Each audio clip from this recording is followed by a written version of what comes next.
پانی تو نہیں چاہیے. حالانکہ اس کے احسانات اپنی بیوی بچوں پہ ایک غریب آدمی سے کئی گنا زیادہ ہیں. لیکن بیوی کو پیسہ کھلا کھلا کے پیسے کا ہوس دل میں ڈال دی. اتنا پیسہ ملا بیوی کو کہ وہ سمجھنے لگی کہ دنیا میں سب کچھ کیا ہوتا ہے, پیسہ. خواہشات پوری ہو رہی ہیں نا. بچے بھی ایک آدھ بچے زیادہ پیدا نہیں کیے تاکہ ان کو زیادہ پیسہ کھلاؤں میں, تو بچے بھی ایک آدھ ہیں. اب وہ ایک ہی, جب وہ بھی پیسے کا مریض ہے, اس کو پتا ہے میرے باپ نے نسل کیوں روکی ہے, پیسہ بچانے کے لیے. تو پیسہ بچانا اصل مقصد کائنات ہے, لہذا ہم بھی کیا کریں گے, پیسہ بچائیں گے. تو پیسہ تو بھائی اولاد پہ خرچ کرو تو بھی کم ہوتا ہے, باپ پہ خرچ کرو تو بھی کم ہوتا ہے. نہیں آ رہی کھوپڑی شریف میں بات؟ بھائی جب بچے روکے جائیں گے اس لیے کہ اولاد زیادہ ہوگی تو ان پہ خرچ ہوگا, جب خرچ ہوگا تو پیسے کم ہو جائیں گے. تو وہی فلسفہ تو ابا پہ بھی آتا ہے نا صادق. تو پھر ابا پہ بھی خرچ کرنے سے کم ہوتے ہیں تو بیٹے پہ خرچ کرنے سے بھی کم ہوتے ہیں, تو نسل روکو. تو جب یہ دماغ شریف میں بیٹھ گیا کہ پیسہ جتنا روکا جائے گا بڑھے گا, تو بھائی پھر تو غریب پہ خرچ کرو یا ابا پہ خرچ کرو, کم تو دونوں صورتوں میں ہو رہا ہے. کیوں نہیں سمجھ میں آ رہی؟ کاش میں کسی طرح نہ اپنی باتیں کھوپڑیوں میں ڈال دوں, مجھے سمجھ میں نہیں آتا میں سمجھاؤں کیسے. ایک ہی ٹاپک کو میں 20 سال سے چیخ رہا ہوں لیکن لوگ سمجھ نہیں پا رہے, یا میرے اندر طاقت نہیں ہے سمجھانے کی. خدا کی قسم مذہب کو فالو نہیں کیا نا, جو اسلام کہہ رہے ہیں نا آنکھ بند کر کے مانتے چلے جاؤ, اس سے تمہاری دنیا جنت بن جائے گی, آخرت تو بعد میں. ہم نے تو علماء کو دیکھا ہے خدا کی قسم جیب میں تھیلا نہیں ہے, ایسے خوش ہیں اتنے. ہم پیغمبر سے بڑھ کر کون ہوگا؟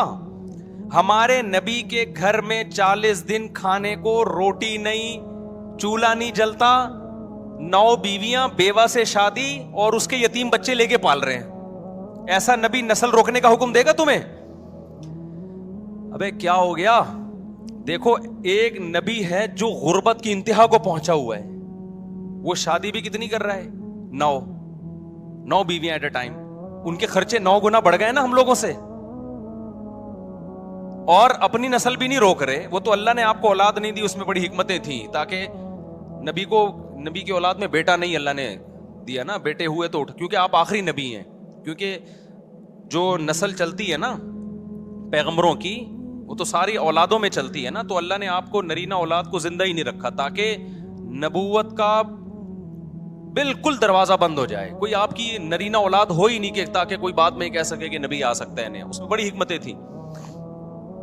لیکن ہمارے نبی غربت کی انتہا پہ, شادیاں بھی کتنی کر رہے ہیں, 9 بیویاں, اور ایک ام سلمہ جو بیوہ تھی ان سے بھی نکاح کیا. انہوں نے کہا میرے بچوں کا کیا ہوگا, فرمایا بچے بھی لے آؤ.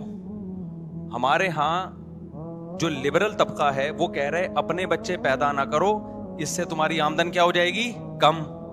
اور پیغمبر کیا کہہ رہے ہیں, اتنی کم جتنی میری ہے, یعنی نبی بزبان حال بتا رہے ہیں اتنی تو کسی کی بھی کم نہیں ہو سکتی. اور ایسے میں پیدا کرنا تو دور کی بات, دوسروں کے بچے بھی کیا کر رہا ہوں, اپنی کسٹڈی میں لا رہا ہوں. تو اسلام اور یہ لبرل لوگوں کے نظریات 180 ڈگری پہ ہیں کہ نہیں ہیں, مجھے یہ بتاؤ خالی. تو اسلام کیا سمجھانا چاہ رہا ہے پیغمبر کی سیرت سے؟ بھائی پیسہ کماؤ, فکر کرو, لیکن انسانوں پہ خرچ کرنا مت چھوڑو. نہ انسان کی نسل کو روکو یہ سوچ کے کہ کھا جائے گا ہم سے, نہ ماں باپ پہ خرچ کرنا روکو یہ سوچ کے کہ کم ہو جائیں گے. بلکہ نبی نے فرمایا صدقہ کرنے سے مال کم نہیں ہوتا بلکہ بڑھتا ہے. اوپر والا ہاتھ اللہ کو نیچے والے ہاتھ سے زیادہ محبوب ہے. اس لیے مسلمان, ہم نے علماء کو دیکھے ایک دھیلا بھی جیب میں نہیں ہے, ٹینشن میں پھر بھی نہیں ہے, خرچ پھر بھی کر رہے ہیں. ہمارے نبی تو غریب آتا تھا ادھار لے کے دے دیتے اس کو. کتنے صحابہ ایسے ہیں کہ شہادت کے وقت پتہ چلا کروڑوں روپے قرضہ تھا ان کے اوپر, وہ قرضہ پھر ان کی وراثتوں سے نکلا. برکت, امام بخاری نے ایک باب باندھا ہے کہ مجاہد کے مال میں برکت, مجاہد کے مال میں برکت. وہ صحابی رسول ساری زندگی جہاد میں گزری, تو جہادی سامان کے لیے ضرورت ہوتی تھی, وہ قرضہ لیتے تھے. اللہ نے ان کے مال میں اتنی برکت دی کہ ان کی کروڑوں روپے کی قرضے ان کے انتقال کے بعد ادا ہو گئے. تو خرچ کرنا سیکھو میرے بھائی, خرچ کرنا سیکھو. تمہارا جب تم خرچ کرو گے نا اپنے بچوں پہ, اولاد زیادہ ہوگی, بیوی پہ بھی, بچوں پہ بھی, ان کو بھی خرچ کرنا سکھاؤ. ان کو بولو بیٹا پیسہ ویسا کچھ نہیں ہوتا, پیسہ جمع کرنے کی چیز نہیں ہے, پیسہ کیا کرنا ہے, خرچ کرنا سکھاؤ. جب تک آپ کے پاس 2 ہاتھ اور 2 پاؤں سلامت ہیں, سورس آف انکم ہے آپ کے پاس. اب سورس آف انکم, رزق کے جو دروازے ہیں نا, وہ ہمیں نہیں پتا ہوتا کس کے لیے کہاں سے کھلے ہیں. آپ جتنی بھی محنت کرو, رزق کے دروازے کس کے ہاتھ میں ہیں. اگر محنت پہ ملتا تو مزدوروں کو زیادہ ملتا, اور جو گھروں میں پڑے رہتے ہیں ان کو کم ملتا. ہم تو دیکھ رہے ہیں کسی کے لیے رزق چھپڑ پھاڑ کے آ رہا ہے, وہ محنت بھی نہیں کرتا, اور کوئی سارا دن پلاننگ کرتا رہتا ہے, پھر بھی وہیں کا وہیں بیٹھا رہتا ہے. تو آپ اللہ کی بات کیوں نہیں مان لیتے بھائی؟ جتنا ہے ہم نے کیا کرنا ہے, اللہ کے لیے خرچ کرنا ہے. تو اللہ کی بات مان لو اور اللہ پہ کیا کرو, توکل.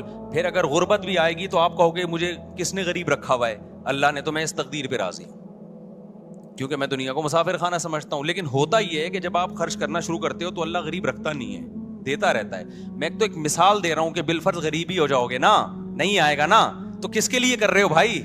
وَلِلَّهِ خَزَائِنُ السَّمَاوَاتِ وَالْأَرْضِ, جس کے لیے آسمانوں اور زمین کے خزانے ہیں, وہ پھر بھی تمہیں غریب رکھ رہا ہے جبکہ وہ دے سکتا ہے. تو اس کا مطلب وہ تمہیں آزمانا چاہتا ہے, اسی میں تمہاری خیر ہے. تو کوئی بات نہیں یار.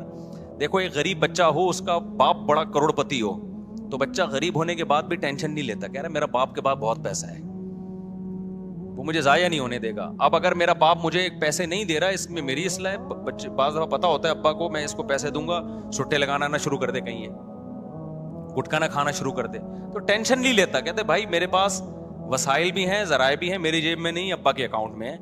تو ابا کو پتا ہے کیا میرے اوپر گزر رہی ہے, تو کوئی ٹریننگ کرنا چاہ رہے ہوں گے ابا, میری تربیت دینا چاہ رہے ہوں گے. تو جس کو اللہ پہ توکل ہوتا ہے تو اللہ اسے جس حال میں رکھتا ہے وہ اس حال میں کیا رہتا ہے, خوش رہتا ہے, انجوائے کرتا ہے لائف کو.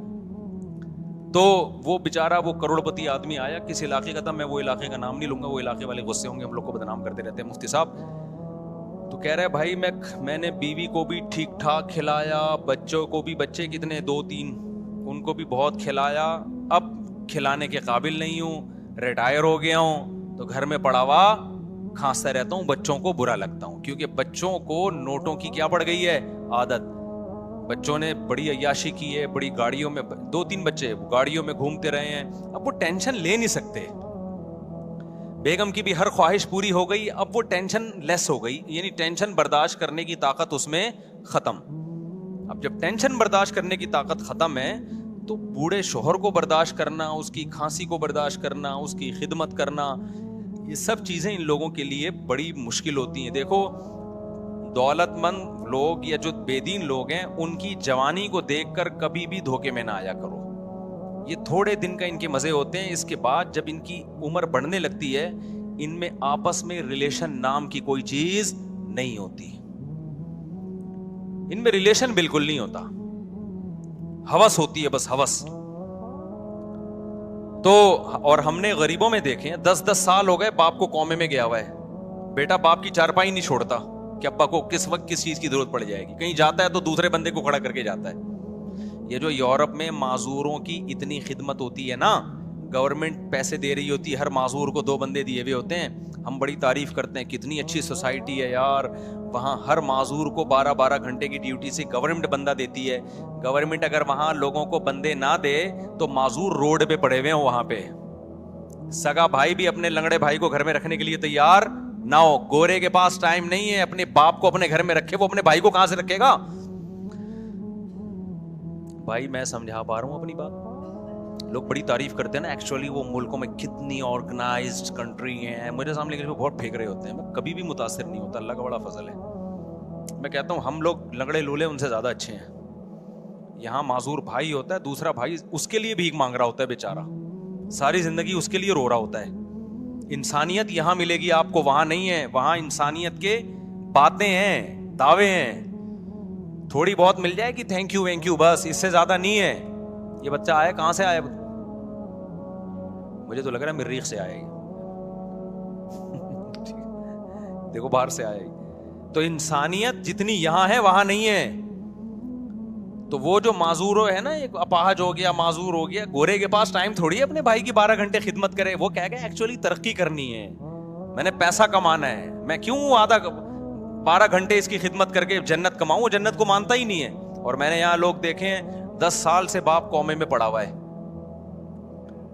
بیٹا خدمت میں لگا رہتا ہے, کہیں باہر جاتا ہے دوسرا بھائی, وہ جاتا ہے تیسرا بھائی, چھوڑتے نہیں اپنے باپ کو. کافروں کا تو کوئی بھروسہ نہیں ہے, چپکے سے موت کا ٹیکا لگا دیں کہ یار یہ ٹینشن. میں نے ایسے بڑے واقعات سنے ہیں. ایک جگہ میرا جانا ہوا, میں علاقوں کے نام نہیں بتاتا, پھر وہ لوگ غصہ کرتے ہیں, کہ وہاں لوگوں نے بتایا کہ ہمارے علاقوں میں ایسا ہوتا ہے غیر مسلموں کے یہاں, کہ باپ بوڑھا ہے, وہ عمر زیادہ ہو گئی, کھانستا رہتا ہے, تو چپکے سے ڈاکٹر کو پیسے کھلائے, بھائی اس کو ٹیکا شیکا لگا کے مارو اس کو, کیونکہ کسی کام کا نہیں ہے. بہت ہوتے ہیں ایسے کیسز. اماں بوڑھی ہو گئی, کسی کام کی نہیں ہے, بھائی ٹیکا شیکا لگا کے اس کو چلتا کرو آگے, بستر پہ پڑی بھی اور کوئی کام تو ہے نہیں. کیونکہ جب ان کے یہاں ترقی سب کچھ ہے تو پھر یہ تو سب بوجھ لگیں گے نا سوسائٹی کو. یہ تو گورنمنٹ نے کچھ کمانین سازی کی ہوئی ہے, ورنہ بڈھوں کا کوئی حال نہیں تھا وہاں پہ. دیکھو ضرورت ایجاد کی ماں ہے, یہ سنا ہے نا. وہاں یہ ضرورت تھی کہ بوڑھوں کے لیے اولڈ ہاؤس بنے, معذوروں کے لیے قانون سازی ہو. ضرورت کیوں تھی؟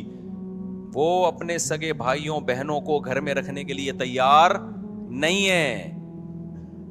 اتنا تو کر لیں گے, بوڑھے کو روڈ پار کرا دیا. یہ ہمیں نظر آتا ہے ان ملکوں میں کہ نابینا ہے تو کسی نے روڈ پار کرا دیا, بس 2-4 حد تک. اس سے آگے اتنی ٹینشن نہیں لے گا کہ گھر میں ماں نابینا ہے تو اس کی بیٹھ کے خدمت کر رہی ہے اولاد, باپ نابینا ہے تو اس کی بیٹھ کے.